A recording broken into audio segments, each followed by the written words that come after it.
Hello students, today we are discussing about the proprietary ratio, which is the another ratio of solvency ratio.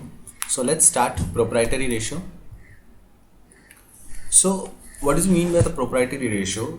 It is shows the relationship between the proprietor fund and the net assets. Means ये जो आपको ratio है वो आपको net asset कितना finance हुआ है bye proprietor उसके बारे में आपको बताता है.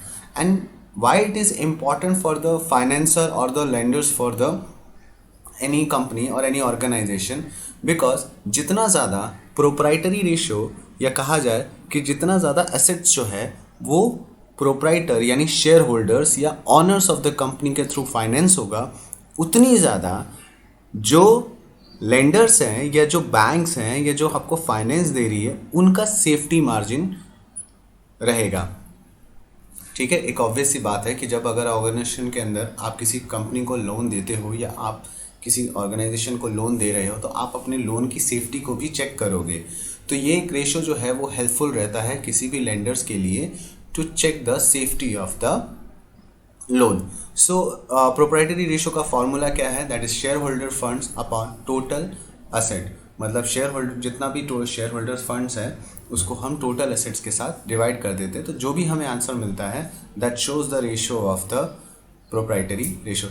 And this ratio can be express in the pure ratio as well as the percentage. दोनों में आप आंसर दे सकते हो, दोनों में आप आंसर लिख सकते हो.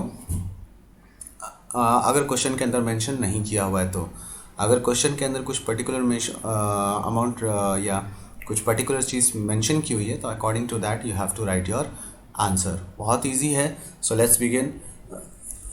बहुत इजी है. सो उससे पहले थोड़ा सिग्निफिकेंस देख लेते हैं. ये रेशियो क्यों इम्पॉर्टेंट है? जैसा कि मैंने ऑलरेडी बताया कि सॉल्वेंसी रेशियो हम किसके लिए इम्पॉर्टेंट है, तो लॉन्ग टर्म फाइनेंस की सेफ्टी के लिए. जो भी लॉन्ग टर्म फाइनेंस आपको प्रोवाइड कर रही हैं ऑर्गेनाइजेशन, बैंक, फाइनेंशियल इंस्टीट्यूशंस, उसके लिए. तो सेम जो प्रोप्राइटरी रेशियो है ये भी काफ़ी हेल्पफुल रहती है to the lenders of the organization. So mainly the objective of computing this ratio to find out what are the proportion of the assets is financed by the proprietary fund, and higher proportion of the shareholders fund means your security provides the positive security या कहा जाए थी measures safety measures to the creditors as well as the lenders of the company. Okay, so that is the significance which we already discussed in the previous slide. So let's move to the further.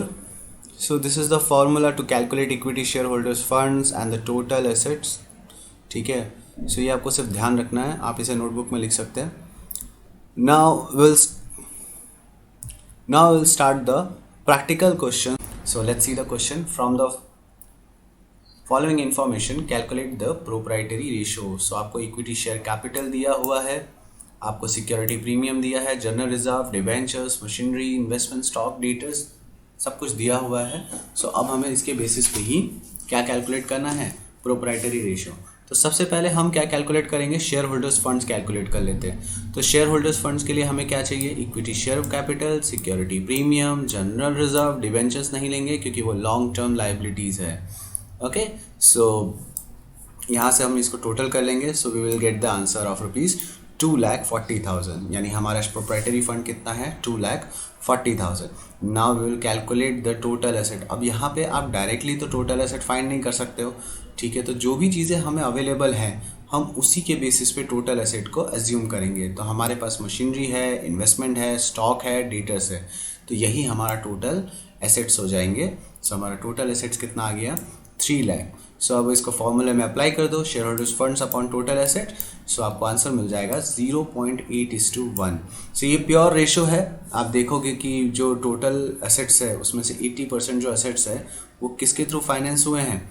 Proprietary के through finance हुए हैं. ठीक है, ये आपको percentage में answer ऐसे मिल जाएगा. या तो आप इसको 100 से मल्टीप्लाई कर दो या आप डायरेक्टली फॉर्मूले में मल्टीप्लाई बाय 100 कर दो तो आपको डायरेक्टली परसेंटेज में आंसर्स मिल जाएगा. क्लियर है? सो नेक्स्ट क्वेश्चन ले लेते हैं. The proprietary ratio of accountancy limited is 0.8:1. ठीक है, ये आपको रेशो दिया हुआ है. So state the reason whether the following transaction is affect increase or decrease in the proprietary ratio. So हमें ये आइडेंटिफाई करना है कि प्रोप्राइटरी रेशो में क्या इफेक्ट आएगा. सो ऑलरेडी हम ये क्वेश्चंस कर चुके हैं इस टाइप के. सो हम इसमें क्या करते हैं कि ज्यूम कर लेते हैं नंबर, एक इमेजिनरी नंबर ले लेते हैं, और जब भी आप इमेजिनरी नंबर लो, इन नंबर्स को थोड़ा ध्यान में रख के लेना ताकि आपका कैलकुलेशन ईजी हो. जैसे यहाँ पे 2 लाख दिया हुआ है तो यहाँ पे आप 80,000 लोगे तो वो प्रॉब्लम क्रिएट करेगा. सो बेटर है कि 8 लाख एंड 10 लाख रुपीज़ को एज्यूम कर लो यहाँ पे. जैसे शेयर होल्डर्स फंड्स मैंने एज्यूम किया है 8 लाख और टोटल एसेट मैंने एज्यूम कर लिया है 10 lakh. So let's see how these transactions are affecting proprietary ratio. So the first is obtain a loan from the bank of 2 lakh and there is a effect is decrease. Why there is a decrease? Because there is a no change in shareholder funds but there is a increase in asset. Because if you taking the loan from the bank, so आपका Depp fund आपका increase होगा. क्या increase होगा? डेप्ट fund. ठीक है, आपका Depp fund increase होगा plus साथ में साथ आपका एसेट भी इंक्रीज होगा. लेकिन शेयर होल्डर फंड्स के अंदर कोई भी चेंजेस नहीं आएंगे. तो शेयर होल्डर फंड्स तो 8 लाख रुपीज़ रहे, लेकिन आपका जो टोटल एसेट्स है वो कितना हो गया? 10 लाख. तो आपका जो न्यू रेशियो आएगा वो क्या आएगा? 8 lakh divided by 10, sorry 8 lakh divided by 12. सो आपका रेशियो जो हो जाएगा वो 0.66 या 67 कह सकते हैं (1) आएगा. तो 0.8 से 0.67 पे आ जाएगा. तो ये डिक्रीज हुआ. नेक्स्ट ट्रांजेक्शन ले लेते हैं. Purchase a machinery for cash ₹75,000. तो भाई हमने मशीनरी परचेज की तो एक्चुअली ये सिर्फ टोटल एसेट्स को ही इम्पैक्ट करेगा. कैसे भाई? कैश हमारा बाहर गया तो हमारा करंट एसेट्स जो है वो डिक्रीज़ हो जाएगा. ठीक है, जो करंट एसेट है वो क्या हो जाएगा? डिक्रीज़ हो जाएगा.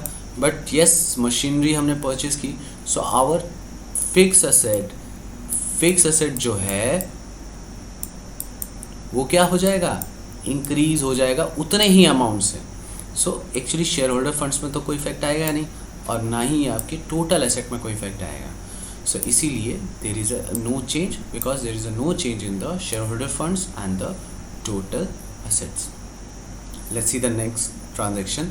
Issue equity shares to the vendor to purchase a machinery. अब यहाँ हमने मशीनरी परचेज करने के लिए हमने इक्विटी शेयर्स इशू किए हैं. मतलब हमने उनको कैश नहीं दिया है, उसके बदले क्या इशू कर दिया है? हमने इक्विटी शेयर्स इशू कर दिए हैं वेंडर्स को. So now the effect is goes to the both of side. Like see if you purchase of machinery like for example of ₹2 lakh, हमने 2 लाख रुपए की मशीनरी परचेज की. सो 2 लाख की मशीनरी अगर हमने परचेज की, सो हमारा शेयर होल्डर्स फंड्स क्या होगा? That is also going to increase by 2 lakhs. So now it is going to be 10 lakh and the machinery comes in the business. So because of that our total asset is also going to increase. So वो अगर increase होगा तो दोनों increase होने की वजह से क्या होगा? तो आपका न्यू शेयर होल्डर्स फंड्स कितना आ जाएगा? 10 लाख और टोटल एसेट्स आपका कितना आ जाएगा? 12 lakhs. आपका टोटल एसेट कितना आ जाएगा? 12 lakhs. 10 lakhs ये आपका आ जाएगा 10 lakhs और ये आपका कितना आ जाएगा? 12 lakhs. So 10 divided by 12 there is answer of 83.83:1. So यहाँ पे 0.03 से इंक्रीज हुआ. So that's why there is a effect is increase because shareholders funds and the asset is increase. ये आपको शो नहीं करना है, आपको सिर्फ इतना ही आंसर देना है. ये आपके समझने के लिए है. अगर कभी एग्जाम में भी भूल जाओ तो इसको आप लिख सकते हो. So that's all for today's. So thank you for today's. Have a nice day. Have a great day.